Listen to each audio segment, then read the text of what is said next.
Hi అండి. Welcome to my channel Bhagyalakshmi పచ్చ. ఎలా ఉన్నారు? బాగున్నారా? నేను కూడా చాలా బాగున్నాను. ఇదైతే మధ్యాహ్నం వీడియో. మధ్యాహ్నం అన్నం తినేటప్పుడు వీడియో. అన్నీ ఉదయం పూట పనులు అన్నీ చూపిస్తున్నా కదా. ఇప్పుడైతే మధ్యాహ్నం మేము అన్నం తినే వీడియో అయితే చూపిస్తున్నాను. ఈరోజు కూర అయితేనేమో పప్పు చేశాను. ముద్దపప్పు చేశా.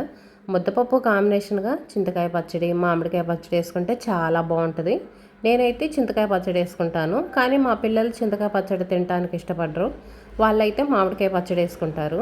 పెరుగు గిన్నె, పప్పు గిన్నె అవన్నీ అరమార్లు అయితే పెట్టాను. ఇంక ఇప్పుడు అన్నం వండాను కదా, అన్నం గిన్నె అన్నీ అయితే ఒక చాట పెడుతున్నాను. ఇక్కడే పెట్టుకొని తినడానికైతే వీలుండదు.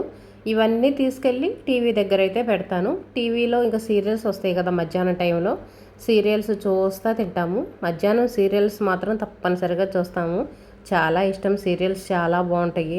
మన ఆడవాళ్ళకి మధ్యాహ్నం ఖాళీ టైంలో టైంపాస్ అనేది సీరియల్సే. నేను సీరియల్సే ఇంట్రెస్ట్గా చూస్తాను, వేరే అయితే ఏం చూడను. మా అమ్మాయికి అందిస్తుంటే ఇంకా అన్నీ తీసుకెళ్ళి టీవీ దగ్గర అయితే పెడుతుంది. డైనింగ్ టేబుల్ మీద కూర్చొని తినే కంటే ఇలా కింద కూర్చొని అన్నం తినడం అనేది చాలా మంచిదంట. మన హెల్త్ పరంగా కూడా ఎక్సర్సైజ్ చేసినట్టుగా ఉంటుందంట, చాలా మంచిదంట. ఇంకా డైనింగ్ టేబుల్ అలాంటివి మనకు లేవు కాబట్టి ఇంకా మేము ఇలా కింద కూర్చొనే తింటాము. ఇప్పుడు మేము తినటానికి అవసరమైనవన్నీ తీసుకొచ్చి ఒక చోట అయితే పెట్టుకుంటాము. ఏదో ఒక పచ్చళ్ళు, ఇంకా వాటరు, పెరుగు. ఇప్పుడు మామిడికాయల సీజన్ కాబట్టి పెరుగన్నంలో తప్పనిసరిగా మామిడికాయ ఉండాల్సిందే. మామిడికాయలు వస్తున్నాయి. ఇంకా మామిడికాయలు ఉన్న నాళ్ళు తప్పనిసరిగా పెరుగన్నంలో మామిడికాయలు తినాల్సిందే. వేడి వేడి అన్నం, వేడి వేడి అన్నంలో ముద్దపప్పు. పప్పు అయితే కొంచెం గట్టిగా అయిపోయింది. ఉదయం చేసినప్పుడు కొంచెం జావగానే ఉంది, కానీ ఇప్పటికైతే మాత్రం బాగా గట్టి పడిపోయింది, శుద్ధలాగా అయిపోయింది. ఇంక నేనైతేనేమో చింతకాయ పచ్చడి వేసుకుంటున్నాను. వేడి వేడి అన్నం, ముద్దపప్పు, చింతకాయ పచ్చడి నెయ్యి వేసుకొని తింటే ఉంటుంది, సూపర్గా ఉంటుంది అనుకోండి. నాకైతే చాలా ఇష్టం. చింతకాయ పచ్చడి అనేది మనకి ఇంట్లో ఎప్పుడూ ఉండదు కదా, ఎప్పుడు నూరి పెట్టుకోము. మామిడికాయ పచ్చడి ఇంకా టమాటా పచ్చళ్ళు అవి అనుకోండి, అవి ఎప్పుడు ఇంట్లోనే ఉంటాయి కదా. మామిడికాయ పచ్చడి అంటే ఇంక తిరగమాత వేయాల్సిన అవసరం కూడా ఉండదు. టమాటా పచ్చడి కూడా మనకి ఎక్కువ ప్రాసెస్ ఉండదు కదా, ఓన్లీ తిరగమాత వేసుకోవటమే కదా. ఇంక ఎక్కువగా ఆ పచ్చళ్ళు ఉంటానే ఉంటాయి. చింతకాయ పచ్చడి చేయటం అంటే కొంచెం ప్రాసెస్ ఉంటుంది, మిక్సీకి వేయటం అదంతా ఉంటుంది కదా, అందుకని ఎక్కువ శాతం చెయ్యం. అది కాక ఇంట్లో వాళ్ళు కూడా ఎక్కువ శాతం తినడానికి ఇష్టపడరు, పిల్లలు ఇష్టపడరు కదా, అందుకని అయితే ఎక్కువ చేయను. చేసినప్పుడు మాత్రం చాలా ఇష్టంగా తింటాను. ఇంక ఇదిగోండి వేడి వేడి అన్నంలో పప్పు వేసుకొని, నెయ్యి వేసుకొని, చింతకాయ పచ్చడి వేసుకొని నచ్చిన టీవీ సీరియల్ చూస్తూ అయితే తింటున్నాను. వీలైనంత వరకు అందరం కలిసే తింటాము. సాయంత్రం పూట కూడా అంతేను. సాయంత్రం పూట కూడా అన్నీ ఇలా తీసుకెళ్ళి ఓ చాట పెట్టుకొని ఇంకా అందరం కలిసే తింటాము. ఎండాకాలంలో పిల్లలు ఇంటి దగ్గర ఉంటున్నారు కదా, ఇంక ఇలా అలవాటైపోయింది. పిల్లలు స్కూళ్ళకి, హాస్టల్కి వెళ్ళిపోయి మేము పొలం వెళ్తాం అనుకోండి, ఇంకా అప్పుడు ఇలా తినంగా ఎవరికి వాళ్ళు తినేయటమే. అందరం ఖాళీగా ఇంట్లో ఉన్నప్పుడు మాత్రం తప్పనిసరిగా అందరం కలిసి అయితే భోజనం చేస్తాము. ఇంక ఇదిగోండి తినటం అయిపోయిన తర్వాత ఇంకా రేపు టిఫిన్కి అయితే ఇడ్లీకి నానేస్తున్నాను. ఒక్కరోజు దోశల పిండి అయిపోతేనే ఏం టిఫిన్ చేయాలో అర్థం కాలేదు. ఇంక ఈ టెన్షన్లన్నీ ఎందుకు, పిల్లలు బలవంతానైనా కొంచెం తింటారు కదా అన్నట్టుగా ఇంకా ఇడ్లీకి అయితే నానేస్తాను. ఇష్టపడరు, ఇష్టం లేకపోయినా నాకు చేయటానికి ఇబ్బంది లేకుండా, టెన్షన్ లేకుండా ఉంటుంది. రేపు ఏం టిఫిన్ చేయాలి, ఏం టిఫిన్ చేయాలని. అందుకోసం ఇంక ఇడ్లీకి అయితే నానేసాను. ఇంక ఇదైతే సాయంత్రం బట్టలు అయితే తీస్తున్నాను. ఈరోజు బట్టలు సరిగ్గా ఆరలేదు. వాతావరణం చల్లగా ఉంది కదా, మబ్బు బట్టి లైట్గా వర్షం పడతా, ఉదయం అయితే కొంచెం లైట్గా వర్షం పడ్డది, అందుకనే బట్టలు అయితే సరిగ్గా ఆరలేదు. కొంచెం మందంగా ఉన్నవి అయితే ఆరలేదు, పలుచగా ఉన్నవి అయితే ఆరినాయి. ఇంకా మందంగా ఉన్న వాటిని మళ్ళీ తిరగదిప్పి అయితే వేస్తున్నాను. రేపు పొద్దుటికన్నా ఆరిపోతాయి కదా, లేదనుకోండి ఒక గంట 2 గంటలకైనా ఆరిపోతాయి. నైట్ ఇంక ఇలా ఉంచామంటే మళ్ళీ ఎప్పుడు వర్షం వచ్చిద్దో తెలియదు, అందుకని నైట్ పడుకునేటప్పుడు తీసి మళ్ళీ ఇంకా ఆరిపోతేనేమో మడతేసి పెడతాను. ఆరలేదనుకోండి ఇంట్లో వరండాలో తీగ ఉంది కదా, ఇంకా ఆ తీగ మీద వేస్తాను. ఇంకా ఈ కాలంలో బట్టల కింద ఆరేసామంటే సరిగ్గా ఆరిపోవు, ఇంకా డాబా మీద ఆరేసుకోవటమే. కాకపోతే వర్షం వస్తుంది కదా, తేపకు ఒక 4 చినుకులు రాలుతున్నాయి. డాబా మీద ఆరేసామంటే మళ్ళీ పరిగెత్తుకుంటా డాబా మీదకి వెళ్ళాలి, అవన్నీ తీసుకుంటా రావాలి, మళ్ళీ కింద వేయటం. ఈ రిస్క్ అంతా ఎందుకులే, సాయంత్రానికైనా అయ్యే ఆరిపోతాయి కదా అని ఇంక కిందే ఆరేసాను. ఆరిపోయిన వాటికి తీసి ఇంక ఇంట్లో కుర్జీలు అయితే వేసాను ఒక పక్కన. మధ్యాహ్నం మినపప్పు నానేసాను కదా ఇడ్లీకి, ఇంకా పప్పు అయితే కడుగుతున్నాను. పప్పు కడగటానికి ఎక్కువ కష్టపడాల్సిన అవసరం లేదులేండి, మినపగుళ్ళే కదా, వీటికి ఎక్కువ కష్టపడాల్సిన అవసరం ఉండదు. 4 సార్లు కడిగితే సరిపోయిద్ది. పట్టుపప్పు అనుకోండి, వాటిని కడగటం ఆ ప్రాసెస్ అనేది చాలా కష్టంగా ఉంటుంది.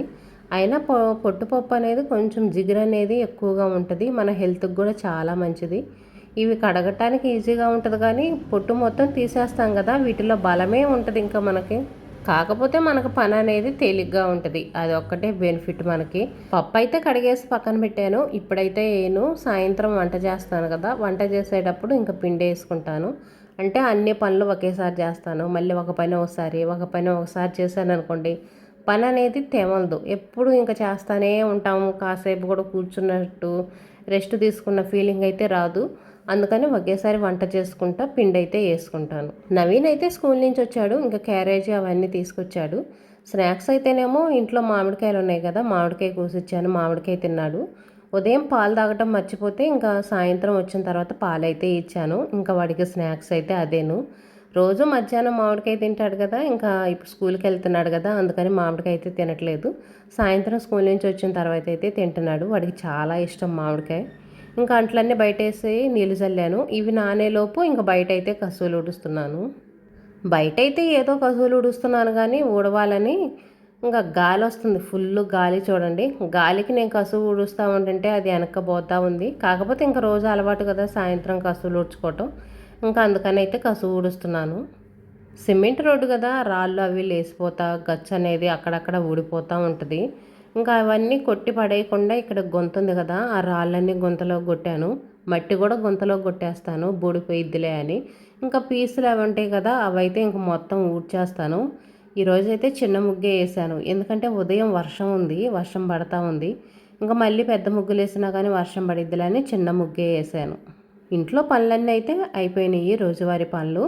ఇంక ఇదిగోండి ఇప్పుడైతే పప్పు ఉంది కదా, ఇంకా పప్పు చారు చేద్దామని చింతపండు అయితే నానబెడుతున్నాను. చింతపండు కనుక ఒక పావు గంట ఒక అరగంట సేపు నానబెట్టుకున్నాం అనుకోండి, బాగా మెత్తగా గుజ్జుగా నానిపోయిద్ది. పప్పు అయితే ఫ్రిడ్జ్లో పెట్టాను, వాసన వచ్చిద్దేమోనని. వాసన ఏమి రాదులే కానీ ఎందుకైనా మంచిదిలే. ఒక్కోసారి చారు పెట్టడానికి లేట్ అయ్యిద్ది, బయటికి వెళ్ళి కూర్చుంటాము ఇంట్లో పని అయిన తర్వాత. ఒక్కోసారి కూర్చొని తర్వాత పెడదాంలే, పిల్లలు ఏదో ఒక స్నాక్స్ తిన్నారు కదా, ఇంకా వాళ్ళు అన్నం తినేటప్పటికి లేట్ అయిద్దని చెప్పేసి బయట కూర్చున్నాం అనుకోండి, రావడానికి లేట్ అయిద్ది. ఒక్కోసారి 7:30 8 గంటలకు అలా వచ్చి అన్నం కూర అవి చేస్తూ ఉంటాను. ఇంకా అలాంటప్పుడు వాసన వచ్చింది కదా, ఇంకా అందుకోసమని ఫ్రిడ్జ్లో అయితే పెట్టాను.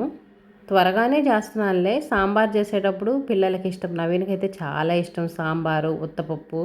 ఇంకా వాడైతే త్వరగా చేయమంటాడు. అందుకోసమనే ఇంకా బయట అయితే ఏం కూర్చోకుండా ఫస్ట్ అయితే ఇంకా ఈ పనులు అయితే చేస్తున్నాను. అందులో పిండి కూడా వేసుకోవాలి కదా, మళ్ళీ బయటికి వెళ్ళి కూర్చున్నాను అనుకోండి పనులన్నీ ఆగిపోతాయి. అందుకని ఈ పనులన్నీ పూర్తి చేసి అక్కడ పెట్టేసి వెళ్ళామనుకోండి, ఇంకా మనల్ని కదిలిచ్చే వాళ్ళు ఉండరు కదా. చారులోకి కావాల్సిన కూరగాయలు అయితే కట్ చేస్తాను. ఇంట్లో ఏవి ఉంటే అవి వేస్తాను, సపరేట్గా తెప్పించి అయితే వేయను. టమాటా ఉల్లిపాయ మాత్రం తప్పనిసరిగా వేస్తాను, ఈ రెండు అయితే ఉండాలి. టమాటా లేకపోయినా కానీ ఉల్లిపాయలు ఉన్నా చాలు, ఉట్టి ఉల్లిపాయలతోనే ఏం చేస్తాను. చింతపండు రసం, ఉప్పు, కారం, పప్పు ఉంటే చాలు. ఇంకా పప్పు అయితే మిక్సీకి వేస్తున్నాను. పప్పు బాగా గట్టిగా అయిపోయింది, కొన్ని వాటర్ పోసేసి ఇంకా మిక్సీకి వేస్తున్నాను. మిక్సీకి వేస్తే మెత్తగా పేస్ట్ లాగా అయిపోయింది. మనం చారు చేసుకున్నప్పుడు కూడా పప్పు అనేది అడుక్కోపోకుండా ఉంటుంది. మనం ఎంత మెత్తగా మెదిపినా కానీ మిక్సీకి వేయకపోతే ఇంకా చారు అయిపోయి లాస్ట్కి వస్తాయి చూడండి, అప్పుడైతే పప్పులుగా పలుకుగా ఉంటుంది. ఇలా మిక్సీకి వేసామంటే పలుకులుగా ఉండదు, మనం చారు కూడా వేస్ట్గా పారబోయాల్సిన అవసరం ఉండదు, పప్పు కూడా వేస్ట్గా పడేయాల్సిన అవసరం ఉండదు. పలుకులుగా ఉందనుకోండి, పప్పు అనేది మనం తినమది, దాన్ని ఇంకా వేస్ట్గా పడేస్తాము. మిక్సీకి వేస్తే చూడండి ఎంత మెత్తగా పేస్ట్ లాగా వచ్చిందో, చారులో అయితే బాగా కలిసిపోయిద్ది. చారుకి తిరగమాత అనేది నేను ఒకేసారి పెట్టేస్తాను. కొంతమంది ఏం చేస్తారంటే పులుసు మొత్తం ఉడికిన తర్వాత లాస్ట్లో తిరగమాత వేస్తారు. నేనైతే అలా కాదు, ఫస్ట్ తిరగమాత వేసి కూరగాయల ముక్కలు వేసి వెంటనే పప్పు మిక్సీకి వేసి పోస్తాను. కూరగాయల ముక్కలు కూడా ఆయిల్లో ఫ్రై అవటం నాకైతే అంత ఇష్టం ఉండదు, పప్పులో ఉడకాలి, అప్పుడే టేస్ట్ చాలా బాగుంటుంది. ఈ ముక్కలన్నీ ఎక్కువ శాతం తినేది నేనే, పిల్లలైతే తినడానికి ఇష్టపడరు. ఇంకా చారుకు సరిపడా చింతపండు పులుసు, ఉప్పు, కారం అన్నీ వేసి వాటర్ అవన్నీ పోసి ఇంకా గ్యాస్ మీద పెట్టాను, సిమ్లో పెట్టేసి. ఈలోపు అయితే నేను ఇంక ఇడ్లీ పిండి వేసుకున్నాను. చెప్పాను కదా వంట చేసుకుంటాను, పిండి వేసుకుంటాను, అన్ని పనులు ఒకేసారి చేసినట్టు ఉంటుంది. తేపకొక పని చేయకుండా పళ్ళు మొత్తం ఒకేసారి చేసుకున్నట్టు ఉంటుంది అనేసి ఇంకా వంట చేసుకుంటా పిండి అయితే వేసాను. రవ్వ పిండి అయిపోయే ఒక అరగంట ముందే నానబెడతాను, ఇంకా అంతకంటే ఎక్కువసేపు అయితే నానబెట్టను. ఇంకా తర్వాత 2 సార్లు అయితే కడుగుతాను రవ్వని. 2, 3 సార్లు కడిగేసి ఇంకా వాటర్ మొత్తం బాగా పిండేయాలి. వాటర్ అనేది లేకుండా పిండేస్తాను. పిండేసి ఇంకా మొత్తం కలిపి పెట్టుకుంటే రేపొద్దుటికల్లా బాగా పొంగిపోయిద్ది. ఒక్కోసారి ఏం బాగా పొంగిద్ది, ఒక్కోసారి ఏం పొంగదు. ఇప్పుడు కొంచెం ఎండలు అది ఉంటున్నాయిగా, కాకపోతే వర్షం పడుతుంది కానీ కొంచెం ఉక్కపోసినట్టుగానే ఉంటుంది. అందుకనే ఇందులో ఉప్పు కానీ ఏమి కలిపి పెట్టట్లేదు. కొంచెం మనకు వాతావరణం చల్లగా ఉండి బాగా వర్షాలు పడి చలికాలం ఉండిద్ది చూడండి, అప్పుడైతే ఇందులో కొంచెం ఉప్పు కలిపి పెట్టుకున్నామంటే తెల్లారేపటికి బాగా పులిసి పిండి అనేది బాగా పొంగిద్ది. పిండి రెడీ చేసి పెట్టుకునేటప్పటికి మనకు చారు కూడా చాలా వాటికి కాగినాయి. ఇంక ఇదిగోండి, రేపు ఇడ్లీ చేస్తున్నా కదా, ఇడ్లీలోకి కూడా సాంబార్ ఇడ్లీ, అన్నంలోకి ఇడ్లీలోకి అన్నిట్లోకి సాంబారే. పిల్లలు చాలా ఇష్టంగా తింటారు. సాంబార్ కాదు, పప్పుచారు. సాంబార్ అంటే మనం సాంబార్ పొడి వేసుకుంటాం కదా, పొడి ఏమి వేయట్లేదు, పప్పుచారు. అన్నం కూడా వండేసాను. పప్పు అయితే కొంచెం పప్పు ఉంచాను, ఎందుకంటే చింతకాయ పచ్చడిలో వేసుకొని తినడానికి ఉంటుందిలే అని కొంచెం అయితే ఉంచాను. ఇప్పుడు వేసుకుంటే వేసుకుంటాను, లేదనుకుంటే ఫ్రిడ్జ్లో పెట్టి రేపైనా వేసుకోవచ్చు. ఫ్రిడ్జ్లో పెట్టుకుంటే ఎక్కడికి పోదు కదా. చారు ఉన్నప్పుడు మనకు కాంబినేషన్గా ఇలా వడియాలు కానీ గొట్టాలు కానీ ఇలాంటివి వేయించుకుంటే టేస్ట్ మాత్రం సూపర్గా ఉంటుంది. ఇంట్లో అయితే వడియాలు ఉన్నాయి, ఇవి ఇంట్లో పెట్టినయ్యాను, బియ్య పిండితో చేసిన వడియాలు. ఇంక ఇవైతే ఫ్రై చేస్తున్నాను. అయిపోయినాయి, కొంచెమే పెట్టాను, అయిపోయినాయి. ఇంకా లాస్ట్కి వచ్చేసినాయి, ఇవే ఉంది, కానీ టేస్ట్ మాత్రం సూపర్గా ఉన్నాయి అనుకోండి. మనం ఉట్టి అయినా తినొచ్చు, పిల్లలకి స్నాక్స్గా అయినా వేయించి దీని మీద లైట్గా ఉప్పు కారం వేసి చల్లి పెట్టామనుకోండి, పిల్లలు చాలా ఇష్టంగా తింటారు. కొన్ని వడియాలు కొన్ని అప్పడాలు అయితే వేయించాను. చెప్పాను కదా వడియాలు అయిపోయినాయి అని, సరిపోవలేని అప్పడాలు కూడా వేయించాను. వేడి వేడి అన్నం సాంబారు నాకైతే అంత ఇష్టమేం కాదులేండి, ఊరగా ఏదో ఇంకా చూపిస్తున్నాను. ఎక్కువ కూరగాయ ముక్కలు తినేది నేనే, ఇంకా మా అమ్మాయి కూరగాయ ముక్కలు తిందో, ఉల్లిపాయలు కానీ ఏ కూరగాయ ముక్కలు వేసినా చారులో తిందో. మా నవీన్ అయితే అసలుకే తినడు. ఒక ఉల్లిపాయ వచ్చినా సరే దాన్ని ఏరి పక్కన పడేస్తాడు.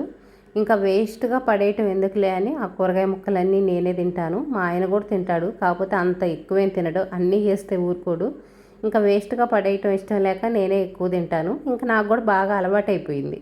ఇంక ఇందులో ఉన్న కూరగాయల ముక్కలు మొత్తం తినేది నేనేను. క్యారెట్ ఉంటే క్యారెట్ కూడా వేసాను, కానీ బాగుంటాయి. సాంబార్లో ఎక్కువ కూరగాయలు వేసుకొని తింటే చాలా బాగుంటాయి, టేస్ట్ కూడా బాగుంటుంది. కాకపోతే పిల్లలు ఎందుకనో తినరు, వాళ్ళకి నచ్చదు. ఇందులో వడియాలు నంచుకొని తింటుంటే సూపర్గా ఉంది. కాకపోతే కూరగాయ ముక్కలు ఎక్కువైపోయినాయి. కూరగాయ ముక్కలు వడియాలు రెండు కాంబినేషన్గా తినాలంటే కొంచెం కష్టంగానే ఉంది. కాలిపోతుంది, ఫ్యాన్ దగ్గరికి వెళ్ళి కూర్చొని తిందాం.